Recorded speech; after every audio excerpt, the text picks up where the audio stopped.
आप सभी देशवासियों को अंजन सिंह का नमस्कार प्रणाम। आज हम आपके समक्ष एक महत्वपूर्ण विषय पे चर्चा करने जा रहे हैं और आज हम जनता के बीच में जनता से कुछ एक महत्वपूर्ण विषय पे बात करना चाह रहे हैं जिसकी हम और आप सभी कल्पना भी नहीं कर सकते हैं।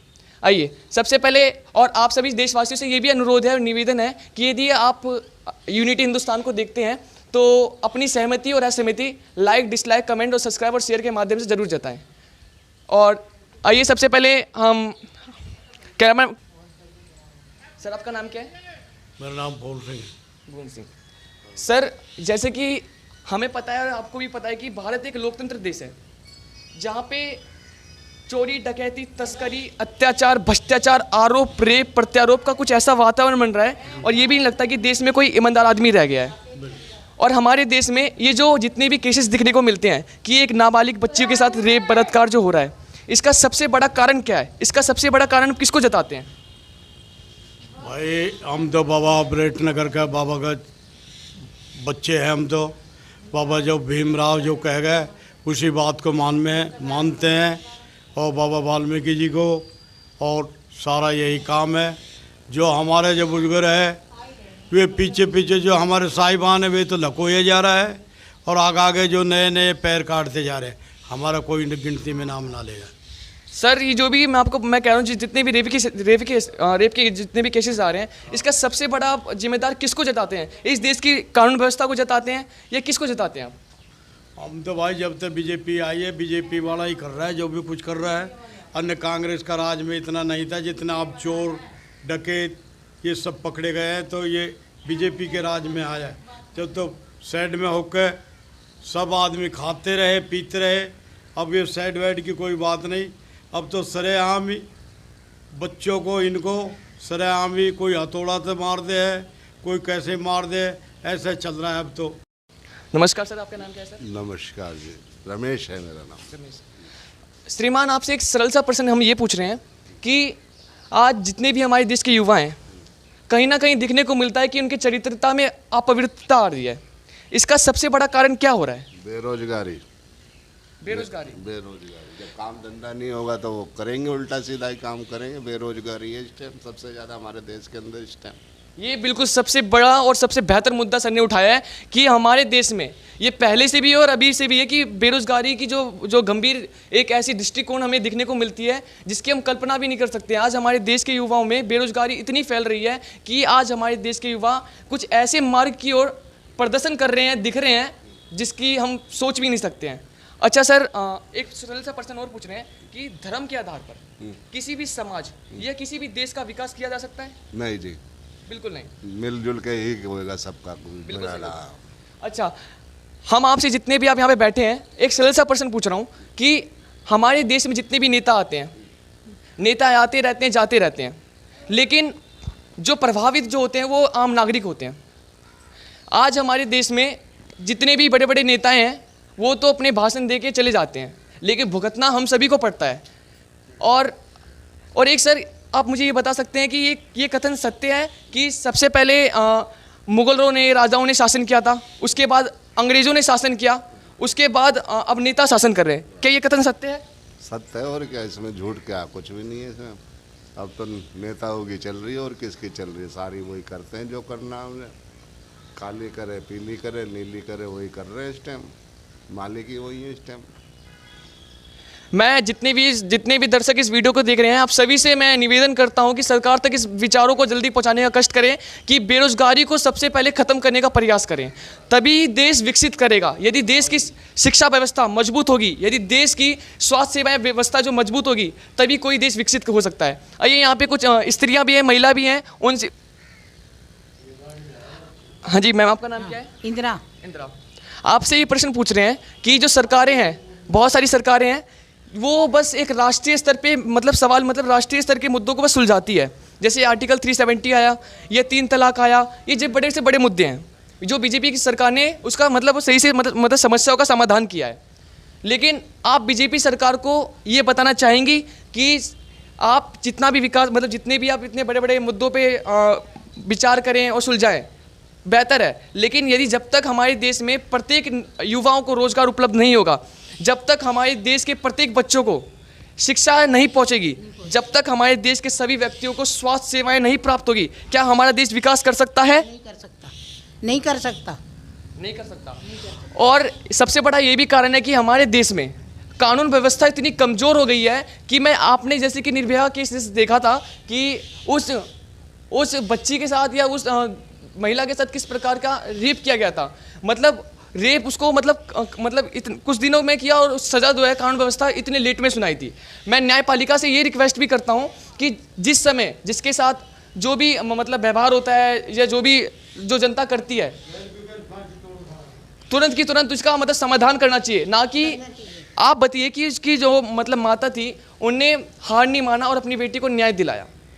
और सबसे बड़ा ये भी काम है कि आज हमारे देश में जितनी भी स्त्रियां हैं, जितनी भी महिला हैं, वो अपने आप को असुरक्षित महसूस करती हैं। आज भी वो 12 बजे रात में जाके सड़कों पे नहीं जा सकती, क्योंकि हमारे देश के युवाओं में चरित्रता खत्म होती जा रही है। क्या ये कथन सत्य है? सत्य है भैया, बिल्कुल सत्य है। नहीं जा सकते, क्योंकि रात के 12 बजे क्या, दिन के 12 बजे भी नहीं निकल सकते अब तो।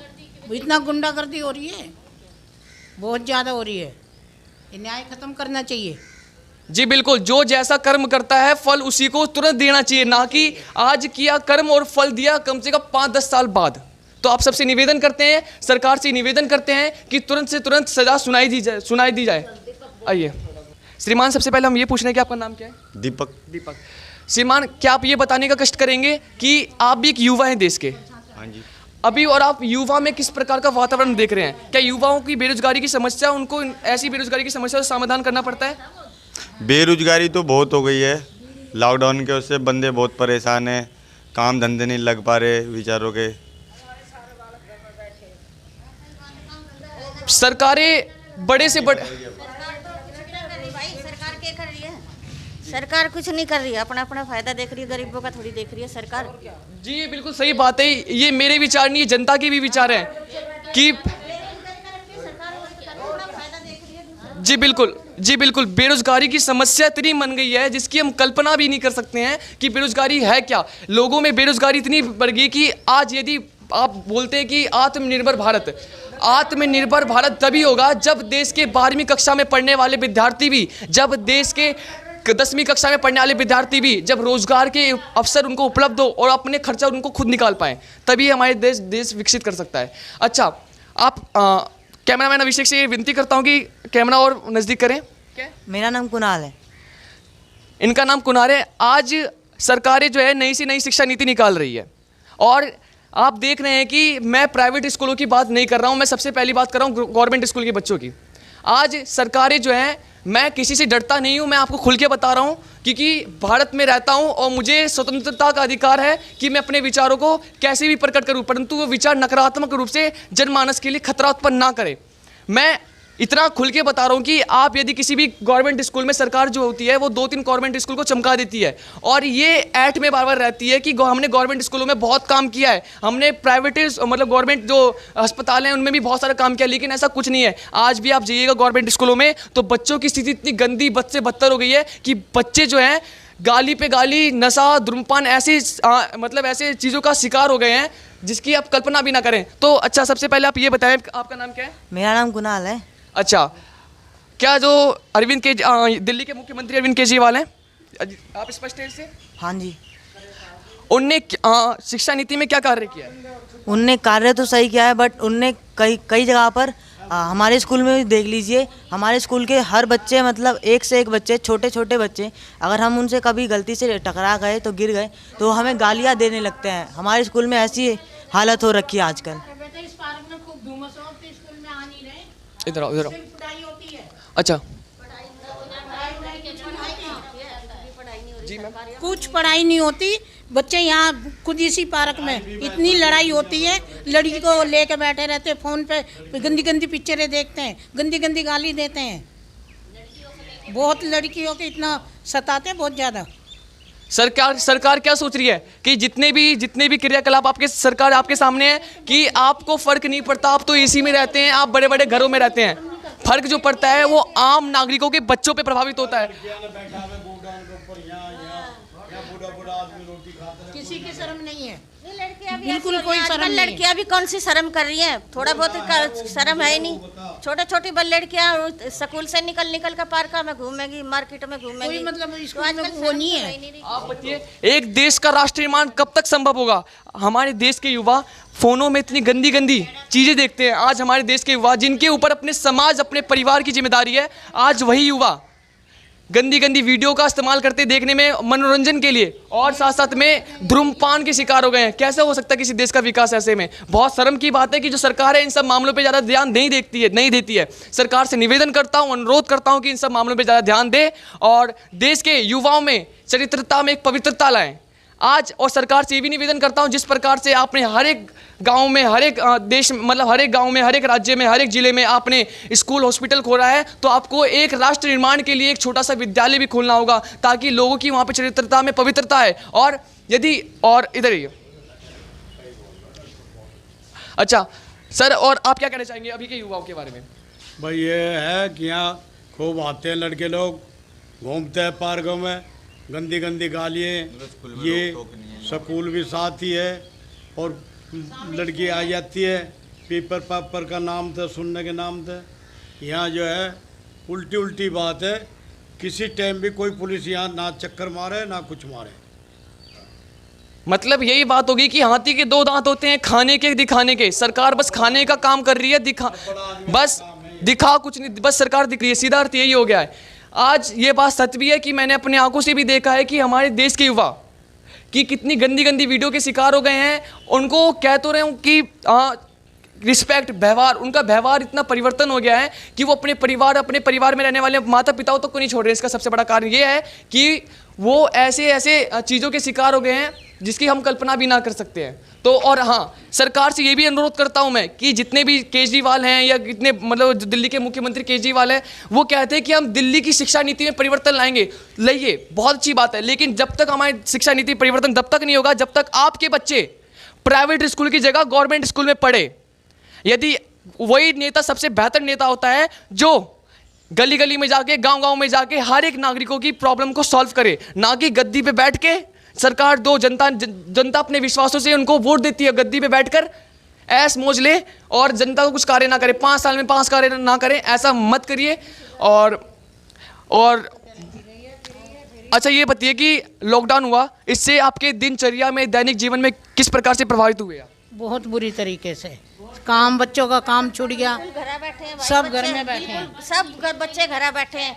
एक नौकरी किसी की है, उसी में गुजारा कर रहे हैं। टाइम पे नहीं खाने को मिलता, ना गैस, ना बसों में सिलेंडर, नहीं। कुछ नहीं, ना बसों में। बसें में बैठाते नहीं, बस वाले रोकते नहीं है, हाथ देते रहे, कह रहे 20 आदमी से ज़्यादा नहीं बोल देते बैठाएंगे। हैं, बिजली का बिल कम होगा, 20-20 हजार रुपए बिल भेज रहे हैं, तो कहाँ से भरेंगे भाई? देख लिया केजरीवाल जी, देख लिया आपने? 1800 रुपये पानी का बिल। 20 हजार रुपये बिल आ रहा है हमारा, 3 महीने का, 3 महीने का इकट्ठा आ रहा है 20 हजार बिल। बहुत अच्छा कार्य किया आपने, बहुत अच्छा कार्य किया। देख लीजिए। और आइए जी, क्या कहना चाहेंगे आप?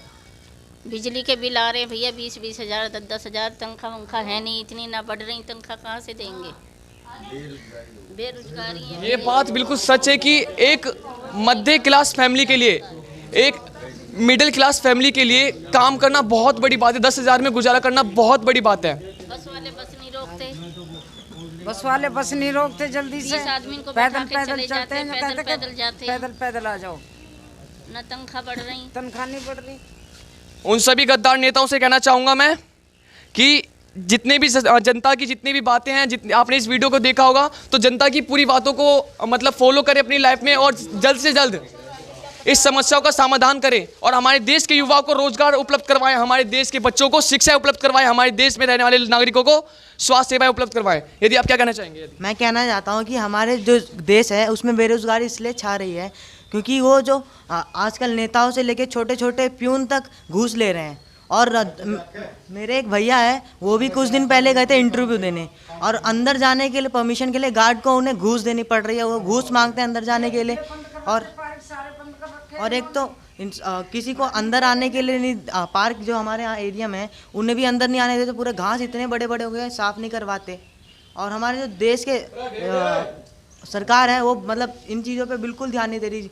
और मेरे एरिया में काफ़ी लोग हैं बच्चे बच्चे से और काफ़ी गुंडे भी हो गए हैं, मतलब पढ़ाई नहीं होती उनकी, और सरकारी स्कूल में तो कई तरीके की पढ़ाई नहीं होती। बिल्कुल सही बात है। शिक्षा अच्छी नहीं मिलेगी तो जाहिर सी बात है कि बच्चे जो हैं ऐसे मार्ग का प्रयोग करेंगे जो कि बच्चों की चरित्रता में अपवित्रता लाते हैं।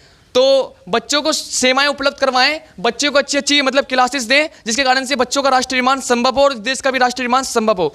आप सभी से निवेदन करता हूं, अपने इस वीडियो को दिखाता हूं। धन्यवाद।